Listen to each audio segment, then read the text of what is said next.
Thank you, Sister. Good afternoon, everybody. Good afternoon. As Sister said, my name is Bernadette Loether, and my husband Daryl and I moved here from Vermont in 2008 with our 3 children.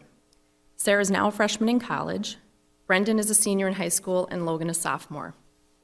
I'm here today to talk to you about stewardship and my long journey toward accepting this call and incorporating it into my life. I grew up in an Irish Catholic family in New Jersey. I was number 3 of 5 children, and yes, I have middle child syndrome. My mother was off the boat from Ireland, may she rest in peace. And my father, from Albany, New York, entered a monastery not once, but twice before he realized his call was for married life. So when I tell you we went to church every Sunday, I mean every Sunday and every holy day. And there were probably other days they dragged us in there too. And we always sat in the front pew. I think they thought we would behave better sitting up front. Crazy, huh? I was shy and quiet in my younger years, and so the call to stewardship didn't quite stir within me until much later in my life. Unlike my youngest brother, who by the age of 4 would periodically crawl under the pews and pop up several rows back to say hi to some very surprised people. Or he would run over to the choir director and direct with her, or be the first one to run up on the altar when Father asked the children to come up and gather around the table. No, I was way too shy for any of that. When I got into my high school years, I rebelled a bit. Instead of going to Mass on Saturday night, I would hang out with my friend Rob at the small corner gas station. You may remember the kind where someone pumped gas for you and cleaned your windshield while you sat in the car waiting.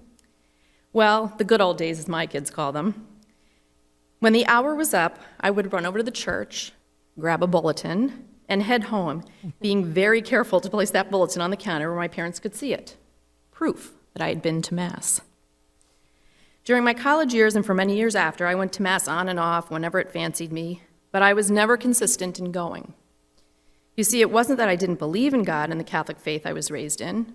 It was that I was lazy and carefree and never doubted that God would always be there for me, like a good parent, whether I made him front and center or not. My husband Daryl and I met in '97 and married in '99, and it wasn't until our first child, Sarah, had been born that I finally decided it was time to start going to weekly Mass again, that it was important for her, for me, and for our family. God had certainly always been there, gently nudging me, whispering to me, tugging at my heart, for years until I finally listened. So thank you, God, for being very patient with me. I will tell you that I felt a sense of peace being back in church, peace I hadn't felt before. And Sarah delighted in engaging with the people sitting behind us. She would smile at them, they would smile at her. Then, as life would have it, 2 more little ones came pretty quickly, I might add, and peace went right out the window. I had 3 children, 3 years and under, so the next several years were a blur. Don't ask me what happened because I couldn't tell you. We moved to Wisconsin in July of 2008 and found St. Mary Parish soon after, and really what a wonderful parish this is. Right away, we felt the energy from Sister Pam and Father Doug, and we have been blessed by the wonderful people and friends we have met, the sense of community that continues to grow from year to year, and the teachers and catechists that have been part of our children's lives. I will never, ever forget the kindness Mrs. Voss showed to Sarah during her 2nd year while preparing her for reconciliation and First Holy Communion. If Mrs. Voss is here or listening, I want to say thank you. You have a very special place in Sarah's heart. When Sarah was in 4th grade, her catechist was Carrie Rendell. And I'm not sure if Carrie planted this seed, but Sarah announced one day that she was going to be an altar server. I was stunned, but thought, oh, good for you. And Carrie, you too have a special place in Sarah's heart, so thank you. Several years later, someone, and I'm not sure who it was, but someone threw my name into the hat to be on the parish council. My first thought was, heck no. But then something or someone, and my guess it's the Holy Spirit, kept nudging me until I finally said, okay. I mean, I felt if my daughter had gotten involved in parish stewardship at the age of 10, then surely I should be involved in some way. So I became a member of the parish council from 2015 to 2018. Sue Kuhn told me the commitment was for 3 years, and the group would meet once a month for 1 hour from September through May. I really had absolutely no idea what to expect. Were we going to be talking about budgets or holding hands and singing Kumbaya, my Lord? What I experienced, though, was an amazing group of people who shared thoughts and ideas, came up with ways to help those less fortunate, and talked about how to keep the parish community alive and vibrant. We went on a mission trip to Chicago, brought the Alpha experience to the parish, had a blast planning and attending the Winter Mingle event for several years, and always tried to find ways to keep St. Mary Parish members informed and engaged. It was really eye-opening. So if you have ever thought of joining this group, I encourage you to do so. And as a bonus, Sister Pam doesn't go 1 minute over the allotted meeting time. In 2018, my friend Melissa Wiedemeyer convinced me to co-teach the 8th grade religious ed class with her. Now, some of you out there have taught this group before and have had your hands full. It consists of about 10 very active boys, plus one girl who I have to say held her own. So I thought, okay, we know this group of kids. We know their parents. They wouldn't dare misbehave. And do you know what? They didn't. They were so engaged, very talkative, but in a good way, and not afraid to share their thoughts. Of course, we mixed in a lot of move-around activities in between the lessons and readings, but all in all, it was actually fun. To my surprise, I learned a lot and found it was a great way to stay connected to not only my kid, but to those in his class. So if you think you might want to try being a catechist, but you're not sure you want to do it alone, find a friend to help you. If Melissa and I can do it, then you can do it. So thank you, Melissa.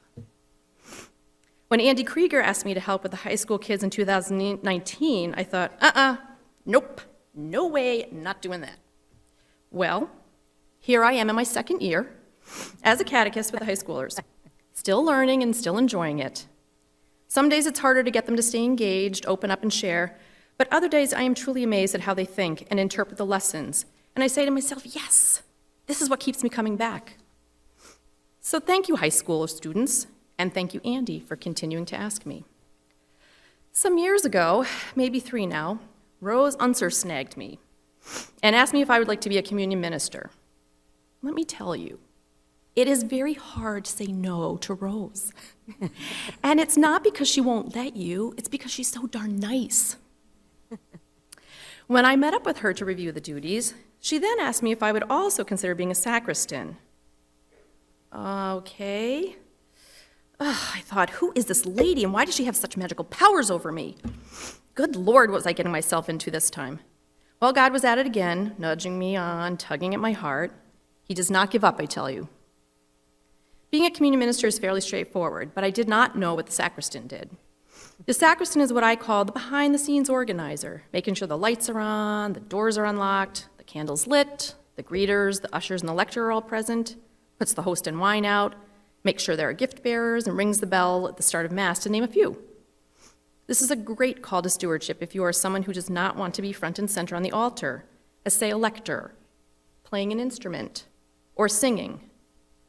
And Lord, please do not let anybody ask me to sing, or attendance at Mass will surely plummet. Recently, Rose snagged me once again because here I am up at the lectern, talking to all of you, and this is very much out of my comfort zone. See, Rose again. Can't say no, magical powers. I really must learn how to duck out when I see her coming. But kidding aside, Rose, it has all really been a blessing. None of which would have been possible if the people in my life had not planted the seeds and if God had not been tugging at my heart until I said yes. If you are unsure where to start but want to get involved, maybe start as a greeter. My husband Daryl and my sons Brendan and Logan are greeters. Greeters open the door, smile, take your temperature, and say hello to those coming into Mass. Their job is to make you feel welcome. My point in all of this is I want you to know there are just so many wonderful ways to get involved in stewardship at our parish. As Christians, we're called to be good stewards, to serve one another with the gifts that God has carefully placed inside each and every one of us. Sometimes we don't know what those gifts are, what we have to offer, until we try. But take the leap, and I promise your life will be richer for it. Well, I've taken up enough of your time. I thank you for listening. Never underestimate the little seeds we or others have planted and the impact that they have. And for the person who threw my name into the hat all those years ago, and I have my suspicions of who you are, I have just one thing to say to you. Thank you. Because the rewards I have received from the seed you planted have been endless. Have a beautiful day, everyone, and God bless.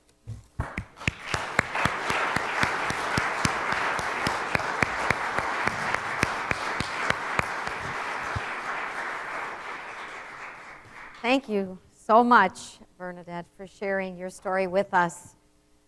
We are truly blessed to have you and your family in our midst, and we are grateful for all that you do with us and for us here at St. Mary's.